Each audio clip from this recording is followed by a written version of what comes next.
We're excited to be chatting today with Lou Cooperhouse, founder, president, and CEO of BlueNalu, and Lauran Madden, the CTO. As you're going to hear more about, BlueNalu is a San Diego-based company that's focused on bringing cell-cultivated seafood to the marketplace. My name is Claudia Vetesi. I'm a partner with Morrison Foerster, and I'm joined by my colleague, Mitchell Presser.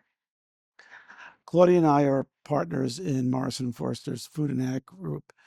We represent clients across the value chain, from some of the earliest stage companies to some of the most mature companies in the industry. And we've had the pleasure of working with BlueNalu as well.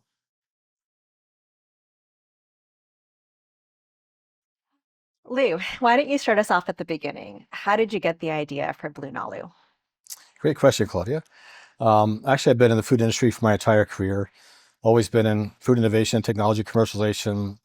And I was speaking about a technology first introduced in 2013, a proof of concept to make a real animal product without the animal, using cell culturing processes. Developing a product that could be free of mercury, microplastics, toxins, pollutants, consistent every time, accessible year-round, secure, safe, trusted, healthy. I call that the Holy Grail. So you have the idea, you have the mission statement, you have a sense of where you want to take the company. If you could tell us a little bit about what were the main steps that you took to really get the company to where it is today. Actually, the way I first looked at the company was to know what you don't know. And there were a lot of things that were never done before. So we had to create everything from scratch. So all the knowledge was on the mammalian cell culturing side, really next to nothing on actually propagating cells on the seafood side. Number two, nobody ever addressed scalability, how to really do this in large volumes. So number one was technology, number two was scalability, but number three was even a raw material supply chain. The fish feed that we use to actually enable these cells to continually grow had never before been developed on a food grade level. Number four, of course, regulatory. No nation in the world, when I started the company, had a regulatory methodology in place to actually approve these products. And lastly, consumers. Consumers never heard about this before. Again, all those things I'm very proud to say we've now solved for. So in the 6 years since the company has been founded, technology's been developed, scalability solutions have been determined, regulatory pathways are now in place in several nations around the world, a food grade supply chain exists, and we've actually begun the process of educating consumers as well. So you raise a good point about consumers. So there may be some who have never heard the term cell cultured food before. Is there a way for you to describe your product? So we are beginning with an origin fish. In the case of our first commercial product is bluefin tuna. So we literally brought in a bluefin tuna that was caught in the Pacific Ocean and isolated cells from that bluefin tuna. So we began with muscle cells and I've introduced fat into that formulation to create that same exact sensory experience as you would get from conventional bluefin tuna. And specifically, we're focusing on toro, the fatty belly portion of bluefin tuna, the Wagyu beef of the sea. So the process literally is culturing these cells, growing them in larger and larger volumes over time.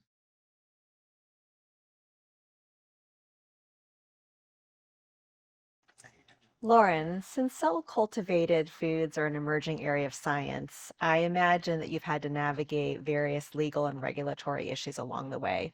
Could you tell us a little bit about how you approach that? You're right, Claudia. Given the new market and industry, we've had to navigate several regulatory challenges. BlueNalu has taken a proactive approach to regulatory, and as the US FDA says, consulting early and often to really collaborate on those regulatory frameworks. We've also reached out globally to other regulatory leaders, in Asia, Europe, as well as the Middle East, and we've established a number of strategic partnerships to help us understand those more local, regional regulatory pathways, and also to help establish relationships so we can collaborate with different regulators around the globe and establish a coherent and scientifically sound approach to the safety assessment. We have forged a lot of strategic partnerships globally that really enables us to understand the unique regional understanding, regulatory landscapes, and how to support creating a coherent safety assessment that works for that country in particular.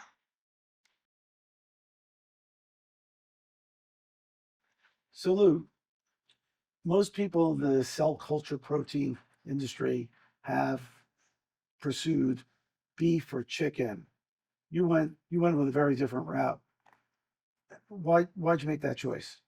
Beef or chicken were the first companies to kind of enter the marketplace in technology development. Seafood was a bit more challenging. We really wanted to address a differentiated, unique selling proposition. With seafood, we could really solve issues and problems, frankly, that meat or poultry don't address. With seafood, we're addressing the fact that wild capture fisheries have been flat for 4 decades. That's great. Speaking of industry, oftentimes, especially sort of larger industry players and well-established industries like the seafood industry, might be somewhat reluctant to see new forms of competition come in. How has the industry reacted? Actually, very positive, Mitchell.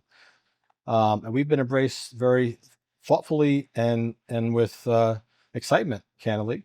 We are now a third form of seafood, and we're actually proud to be a member of the National Fisheries Institute, NFI, that really values what we're providing, enabling larger consumption of seafood in the decades ahead. Tell me about partnerships. What are the critical relationships you need to build? Partnerships has been core to the company. And our partnerships primarily have been in the traditional seafood industry. So we felt it critical to actually align ourselves with seafood processors around the world, but also food companies and others that really can add strategic value. They can support us in market intelligence, understanding regulatory insights, but also creating distribution agreements over time. So what's next? So as mentioned earlier, we've done all the foundational technologies that we've developed that enable scalability, global consumer adoption, a lot of partners in place.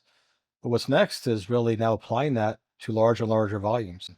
Today's seafood is supply restricted. We sell what we catch. The future is we can predict and manufacture product on demand based on consumer desires and customer desires as well. So what's next is really building factories, not just US, but Asia, Europe, Middle East, wherever the market opportunity exists. Very exciting times. Lou, thanks to you and Lauran for spending the time with us today. Really an exciting endeavor and really out on the cutting edge. So we're excited for the opportunity to work with you guys and to be able to spend the time learning about the business.